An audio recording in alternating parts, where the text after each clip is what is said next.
As humans, we've been around for just about 140,000 years, and in that time, we've managed to do some pretty great things. We invented calculus, the computer, social media. It's safe to say that some of these inventions are definitely more significant than others, but one thing that I think we can all agree on is that the invention of conventional agriculture was one of the most impactful innovations of our time. It allowed us to automate tasks like harvesting, growing, and distributing out food, which made everyone's lives a whole lot more efficient. However, with that increase in efficiency came a sacrifice: our climate. The agricultural industry is one of the biggest contributors to climate change. It uses 70% of the world's fresh water, takes up almost 80% of the world's land, and contributes to 16% of the world's greenhouse gas emissions. A big majority of this is due to the production of livestock and crops. Livestock, however, does have a much more influential role into influencing climate change than crop production.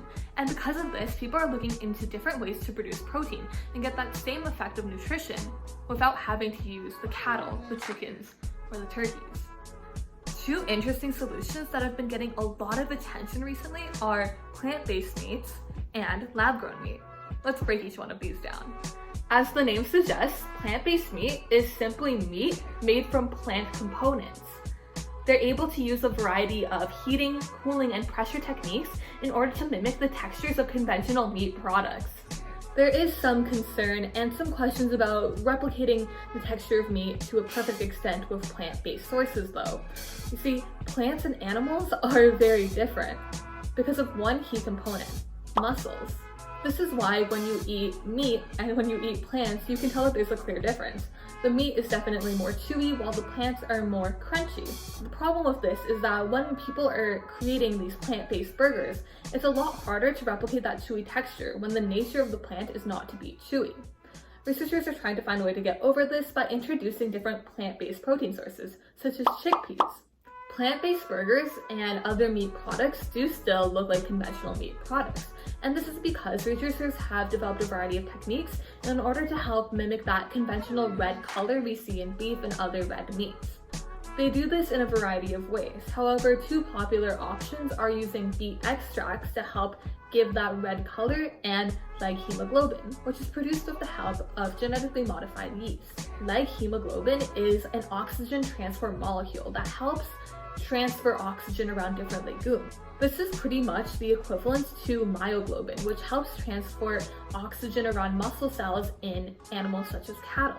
Heme is also a big player in making meat taste like meat, and by implementing the same molecule into plant-based burgers and plant-based protein products, we're getting plant-based burgers to taste a lot more like conventional meat. One company that's been really influential in the plant-based protein space is Beyond Meat. They have a variety of products that are available at public grocery stores and are also even available in some different restaurant chains. According to a study conducted by the University of Michigan on the Beyond Burger, it was found that the Beyond Burger generates 90% less greenhouse gas emissions, requires 46% less energy, has a greater than 99% less impact on water scarcity, and uses 93% less land than a quarter pound of US beef.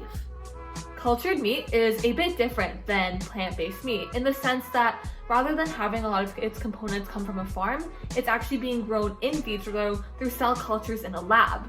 This eliminates a lot of the problems that we associate with farming and helps cut down emissions a huge amount. Typically, when we culture meat from animal cells, we're using bovine, porcine, or avian sources.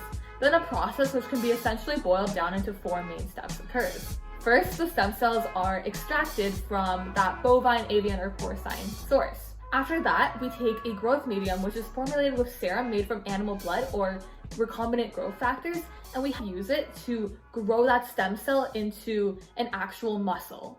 Then we use this thing called scaffolding to help mimic the texture of conventional meat. Then after we undergo those three main steps, we have a cultured meat product and it's ready to be prepared. Now, obviously, that explanation makes cultivating meat seem very, very easy to achieve, and we are making a lot of progress, but there's a lot of steps and a lot of things that we need to do before we can have cultured meat become the conventional meat source. There is another side to the cultivated protein industry, and this is when, rather than using animal cells to create cultured meat products, we could use insect cells to create cultured protein products. Here, rather than using the stem cells of mammals like cows, chickens, and all that jazz, we're using the stem cells of insects. The process of growing cultivated meat from insect stem cells compared to animal stem cells is still relatively the same. The big difference is that the materials used in the growth mediums are different. In order to grow, animal cells need to be supplemented with recombinant growth factors and some sort of serum, or else the cells won't differentiate. It's significantly easier to adapt insect cells to serum-free media than it is to adapt mammalian cells. This helps get rid of a lot of the ethical issues that mammalian cells face because there are no animal parts used. Serum-free media is also much cheaper.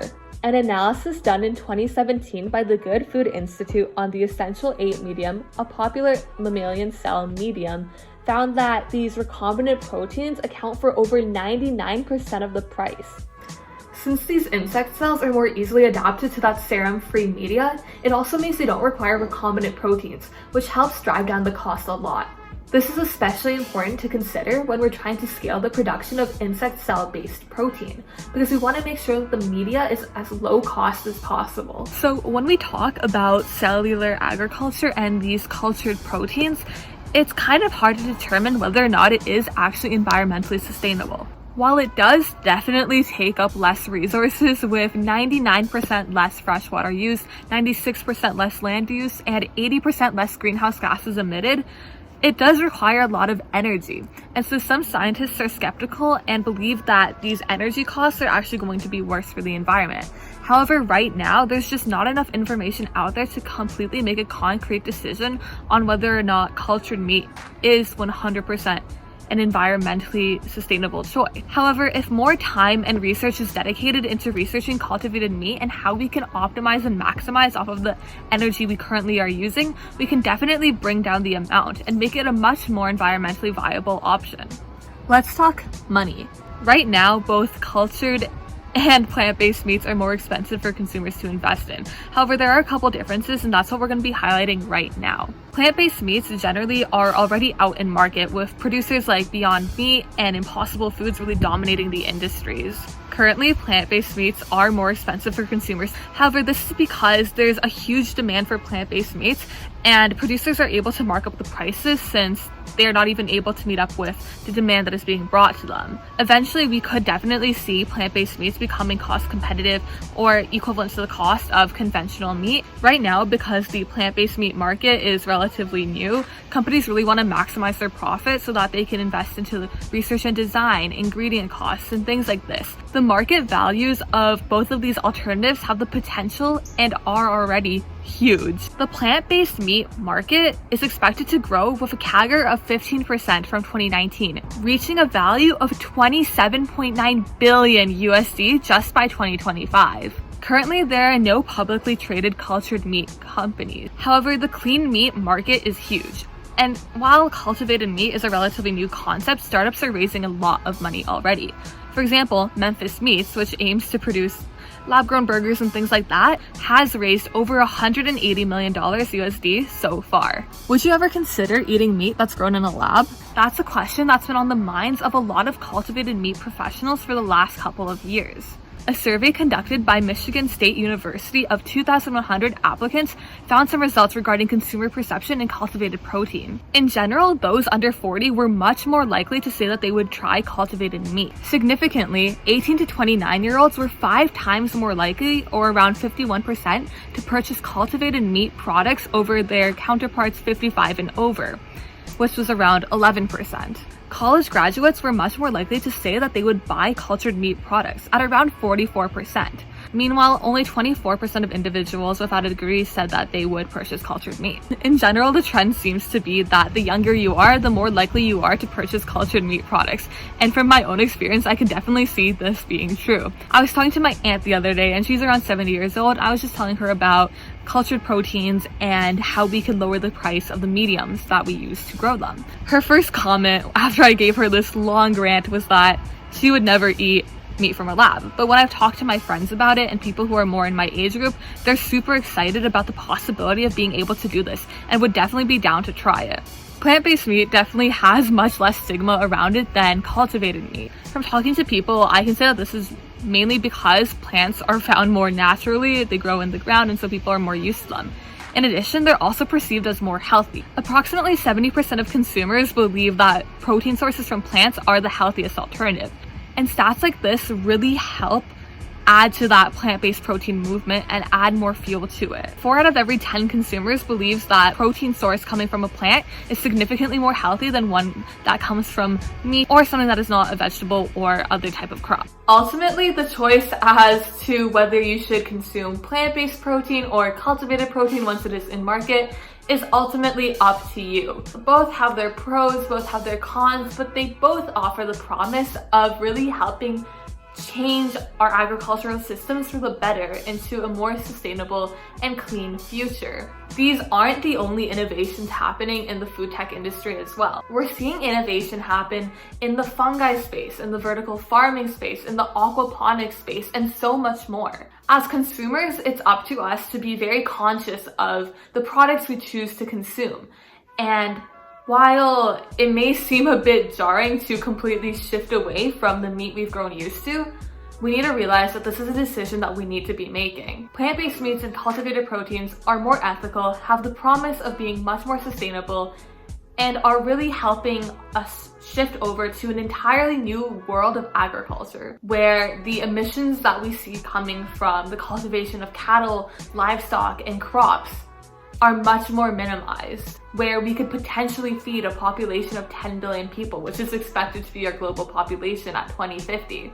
It's up to us to be aware of the different options we have and choose responsibly and write our own future. Together, we can shift away from this era of disaster and climate change that will happen if we maintain our current agricultural practices, and instead choose to create a better world, a future for ourselves that we can truly enjoy and thrive in. Hey, if you enjoyed this video and are interested in learning more, I've linked a couple additional resources in the description about the future of food, cultivated protein, insect-based protein, and also plant-based proteins. If you have any questions, definitely feel free to reach out. I'll leave my LinkedIn in the description as well. And also check out the amazing research institute that posted this video, New Harvest. They're super passionate about highlighting concerns within our current agricultural industry regarding its ethics and environmental impact, and they're accelerating the development of cellular agriculture and cultured protein through donor-funded research.